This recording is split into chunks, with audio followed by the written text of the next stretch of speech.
téléspectateurs et téléspectatrices de la télévision en 24, bienvenue dans votre émission spéciale 11 août. Spéciale 11 août qui reçoit dans son deuxième numéro M. Amadei Abdelkarim Bertit, qui est le président du Conseil économique, social, culturel et environnemental, avec qui nous allons discuter sur la thématique 63 ans après l'indépendance, quel bilan sur le plan socio-économique, culturel et environnemental. Monsieur Amadei Abdelkarim Bertit, merci d'avoir accepté notre invitation. Merci Zénab. Merci beaucoup. D'ici quelques heures, c'est-à-dire 48 heures, le Tchad célébrera ses 63 ans d'indépendance. Quel bilan faites-vous sur le plan africain et particulièrement au Tchad? Merci. Le Tchad, notre pays, a connu son indépendance le 11 août 1960. Et au premier abord, nos aînés ont chanté, ils ont dansé, ils pensaient que l'indépendance, c'est un soulagement. De l'indépendance jusqu'à nos jours, jour pour jour, nous comptons 63 ans. Mais le regret est que l'indépendance n'est pas en totalité l'indépendance comme on l'appelait indépendance. Le terme indépendant veut dire que tu es souverain, tu es libre, tu décides ce que tu veux, tu fais ce que tu parais bon de le faire, mais si dans la mesure, il y a des dictons extérieurs, jusqu'à preuve contraire, le colonisateur ne fait que imposer, nous ne sommes pas indépendants en totalité. Vous êtes sans ignorer seulement, on ne parle pas seulement de l'indépendance du 11 août 1960 de la République du Tchad. Nous parlons de tous les pays francophones qui ont eu leur indépendance après le joug colonial. Mais jusqu'à preuve contraire, ils sont sur le même pied d'égalité, sur le même terme de développement, de formation, de technologie, bref, c'est une indépendance qui est en sorte une indépendance à genoux. Pas une indépendance qui a une liberté totale, une indépendance que tu pourras faire le truc que tu veux, tu décides ce que tu penses, tu fais ce que tu parais bon de le faire, mais toujours sur le dicton coloniaux, hein, parce que plusieurs, depuis leur rencontre après la Première Guerre mondiale, au niveau de l'Allemagne, je crois, où ils ont tenu une rencontre après la SDN, disons, les Nations Unies. Donc, les gens se sont tous, par consensus, les Européens, les Occidentaux, les Américains, ont décidé à ce que cette indépendance en Afrique francophone ou en Afrique noire tout court soit une indépendance imposée à notre dicton. Le chef que nous le mettons sont obligés de suivre ce que nous voudrions, sinon on est prêt à le faire bouger. On met les gens comme des pions, tu les déplaces le jour, le matin tu ramènes là-bas, après-demain tu amènes à Amadei. C'est en sorte comme ça que les colons se sont arrangés sur l'acharnement de l'Afrique dans sa généralité. Revenons pour notre propre pays du Tchad.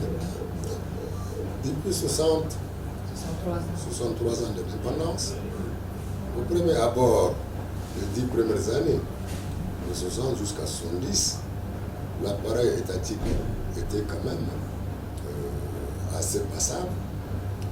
Il y a peu de fonctionnaires, il y a peu de sous-préfectures, il y a peu de départements. Nous vivons depuis que nous sommes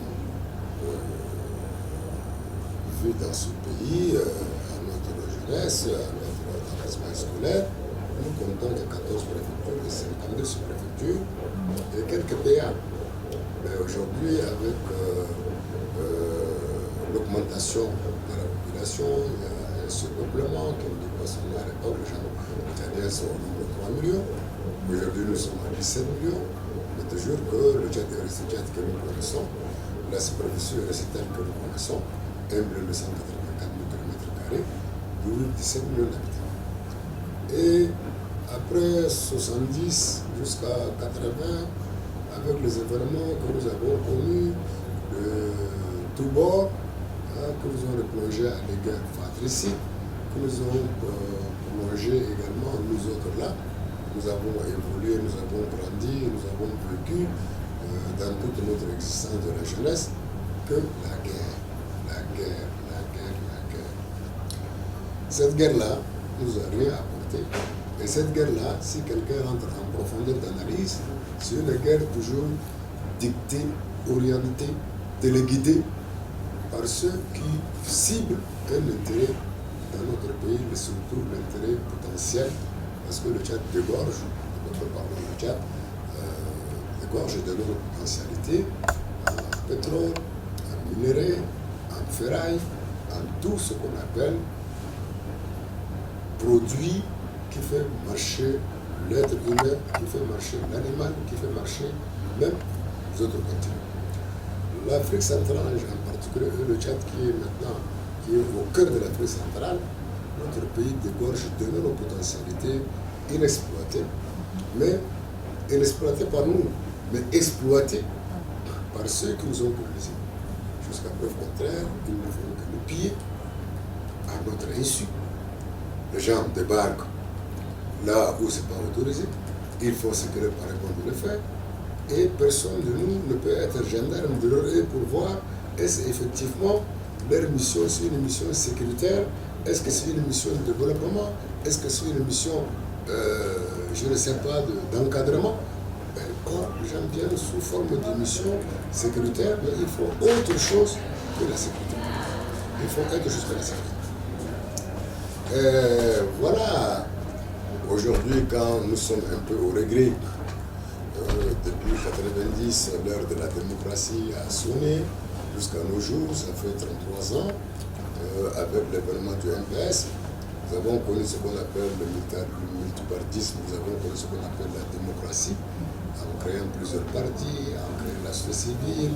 Nous sommes un peu libérés du joug, à l'époque on appelle le joug de la dictature, que nous sommes entrés dans un système démocratique. Ce système démocratique nous a permis, et surtout vous les jeunes, nous a permis à une liberté de pentard, une liberté débordante, une liberté qui ne s'exprime pas. Or, le sens d'être un démocrate, le sens qu'on appelle la démocratie, un pouvoir du peuple, pour le peuple et par le peuple, veut dire que chaque citoyen peut exprimer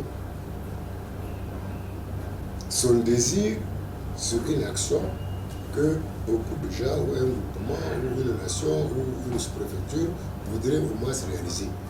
Tu apportes seulement ta contribution. Si ta contribution est convaincante, tout le monde doit s'afficher derrière toi au bénéfice de ce que vous ciblez pour l'intérêt national, ou l'intérêt provincial, ou l'intérêt villageois.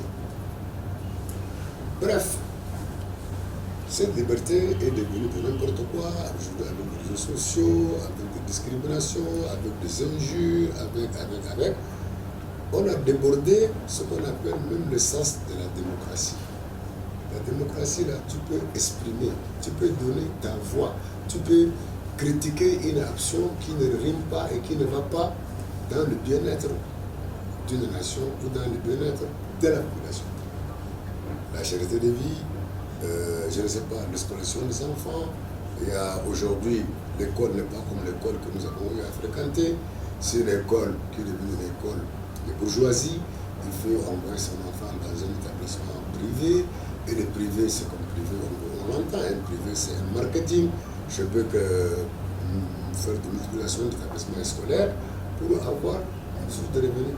Et les gens qui fréquentent les établissements aujourd'hui privés, je peux qu'en Yémen, je peux dénombrer 10 établissements privés qui sont à la hauteur de pouvoir former des cadres de lendemain. Mais les autres, aujourd'hui, peut-être que les établissements privés dépassent les établissements publics. J'en ai connu des gens dans sa propre possession. Il a deux lots. Un lot, il le transforme en établissement scolaire. Il recrute des jeunes gens qui viennent d'avoir son parchemin, qui a un bac, un passeport qui lui permet d'aller se faire former ailleurs. Il n'a aucune notion pédagogique, il n'a aucune notion psychologique et on forme les enfants dans l'État. Okay. Merci beaucoup. Et le programme que les gens également aujourd'hui en Yémen, si on suit, chaque école a son programme. Je me pose la question, est-ce que le programme enseigné dans les établissements publics, dans les enseignements privés sont les mêmes? Bref, vraiment, ça fait très mal au cœur parce que j'ai eu à gérer le ministère de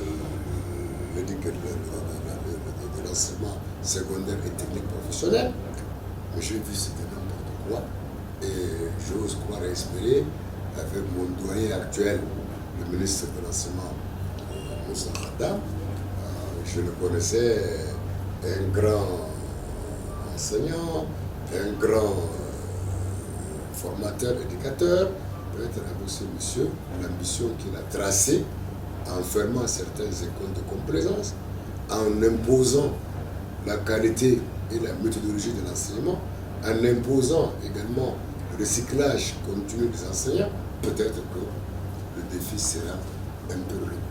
Ok, merci beaucoup, Président. Vous, en tant que président de cette grande institution, dites-nous quel bilan faites-vous sur le plan socio-économique et culturel?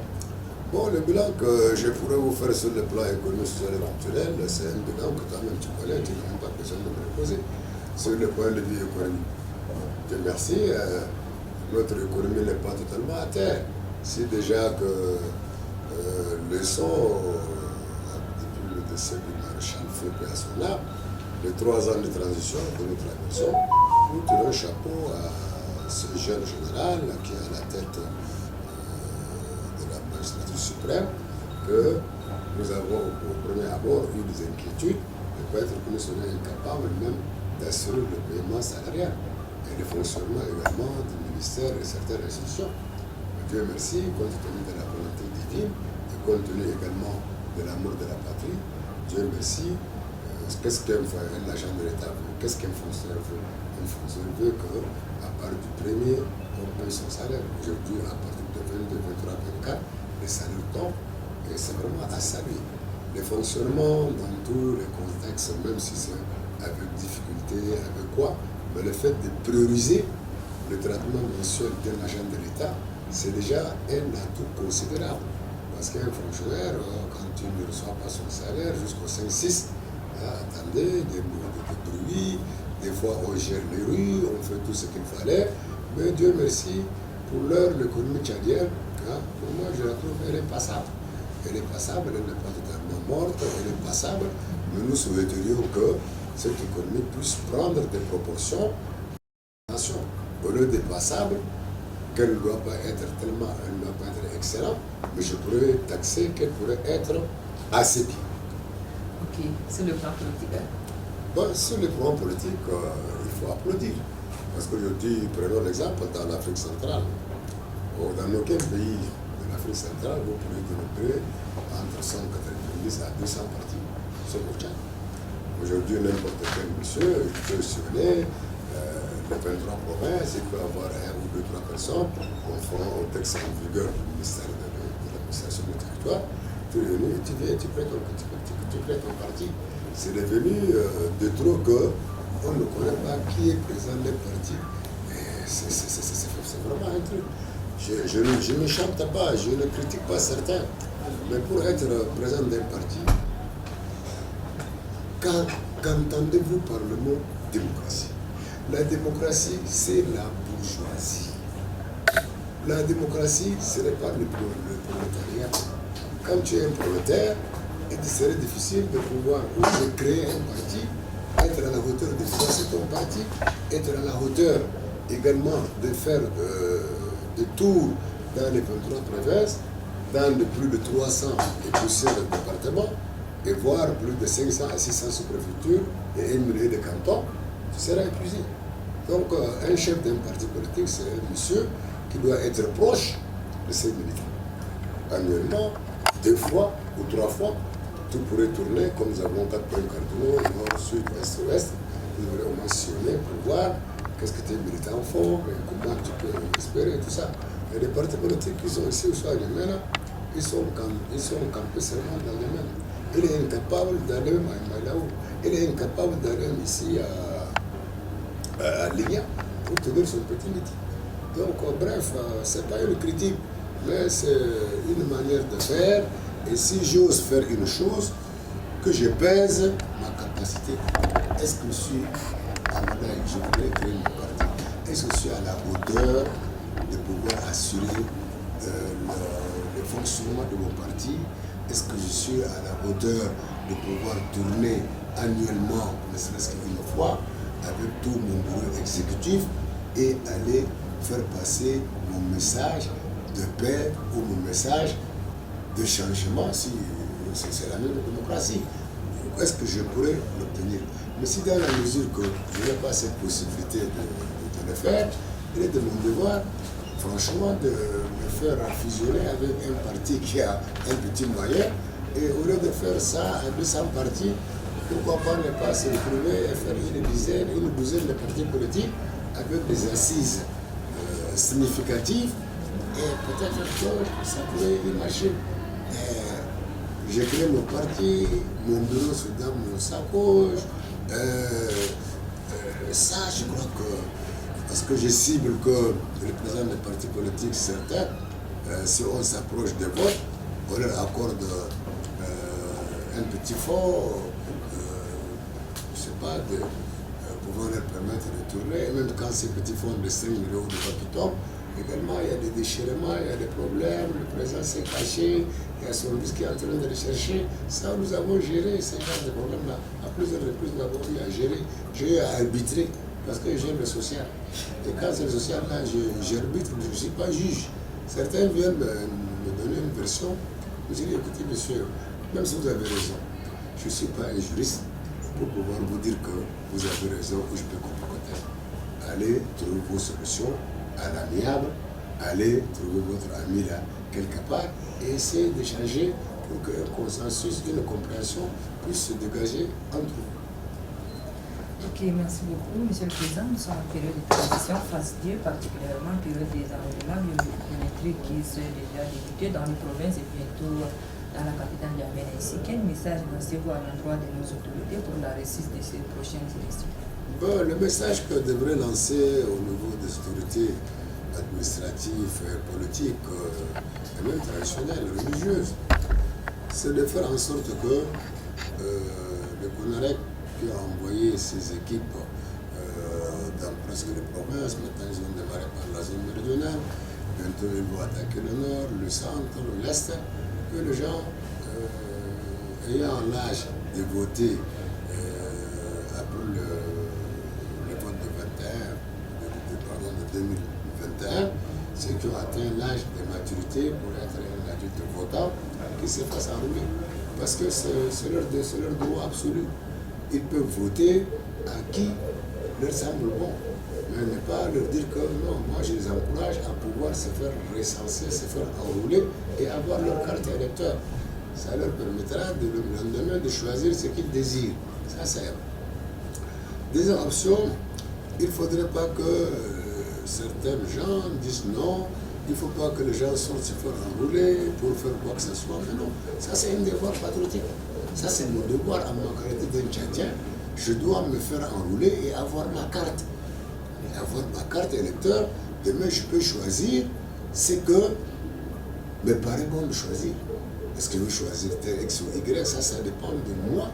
Et ça dépend également de ceux qui vont sillonner le pays là pour donner des explications, pour donner leur programme politique. Et puis je dois quand même, en m'écoutant les uns les autres, quel est le programme politique qui pourrait m'aider à avancer mon pays. Voilà, c'est des choses comme ça que moi je vois, mais je ne vois pas le système de dire aux uns aux autres, à certains qui ont atteint l'âge de se faire enrôler, que non, ne sortez pas, ne vous faites pas enrôler. Mais qui? Moi, ça c'est mon devoir. Je dois me faire enrôler obligatoirement, je suis un Tchadien. Demain, je peux voter qui je veux, ou je peux faire une abstention comme je le désire. Mais c'est mon devoir absolu d'avoir ma carte d'enrôlement. Ok, merci beaucoup, Monsieur le Président. Nous arrivons pratiquement au terme de notre entretien. Avez-vous un mot de fin? Mon mot de fin, c'est quoi? C'est juste à travers votre télévision que le Tchadien prie beaucoup Dieu pour la préservation de notre cher et beau patrie. Que le Tchadien voit un peu ce qui se passe tout autour de nous. Aujourd'hui, le Soudan est en déchirement. La Libye n'en parle plus. le Niger également dans les catastrophes. Il ne reste que le Cameroun, la RCA aussi en semi-bis-bis. Donc aujourd'hui, le pays d'Afrique centrale le plus stable est le nôtre. Il faut que ces croyants en Dieu, nous sommes tous des Tchadiens, chacun de nous est libre, nous sommes un État laïque, chacun choisit son chemin de Dieu où il veut le pratiquer, mais que les gens demandent de Dieu que la paix, le développement de notre pays, l'entente entre nous, la compréhension entre nous, l'antiracisme entre nous, le divisionnisme entre nous, ces phénomènes que certains hommes politiques trouvent comme monnaie courante, nord-sud, d'hommes musulmans, chrétiens musulmans. Mais ça, c'est des choses qui ne grandissent pas. Nous avons dépassé cet stade-là. Nous sommes tous issus d'un même pays qu'on appelle le Tchad, pays de Toumaï, berceau de l'humanité. Déjà, nous sommes transcrits dans l'annale de l'UNESCO que le Tchad, le Toumaï, ça fait berceau de l'humanité, transcrit dans l'UNESCO. Bravo. Aujourd'hui, le Français, s'il fait son chantage et en regardant la vraie histoire, le découverte de tout premier homme bipède, c'était au Tchad. Donc c'est tous ces mondes-là, qu'ils ont leur mère, leur père, le Tchad, qui nous laissent vraiment en paix et qu'ils prennent exemple de ce Tchad-là qui est béni, hein, pour éviter tous les petits problèmes de mécontentement et que les gens arrivent à la belle santé. Moment de fin aussi, je remercie du fond du cœur tous les Tchadiens qui hier étaient un peu dans le diaspora, étaient un peu dans les rébellions, qui ne nous grandissent pas. Et compte tenu de la volonté de ce jeune président en tendant sa main pour appeler les uns les autres de venir discuter au niveau de Yamena, qu'on appelle le déni, c'est qu'on a eu à le faire, qui a apporté également un grand changement. Aujourd'hui, plus d'une quarantaine des politico-militaires, des activistes de diaspora qui ont regagné N'Djamena en trouvant leurs parents, en trouvant leurs amis, en trouvant leur famille, en trouvant leur pays. Il n'y a pas quelque chose de plus important que ça. Aujourd'hui, quand tu es chez les autres, quelle que soit ta fortune, quelle que soit ta manière d'être accueilli, quel que soit Alpha, tu ne fais que penser sur ce pays qu'on appelle le Tchad, d'où certains d'entre nous sont nés dans des casseroles, d'où certains d'entre vous, les jeunes d'aujourd'hui, vous avez trouvé des parents que nous sommes, vous êtes nés dans des étages, dans de belles chambres, nous autres là, nous étions nés au village. Donc, il n'y a pas quelque chose de plus grandiose et de plus important que de revenir dans sa patrie natale, dans sa patrie ancestrale.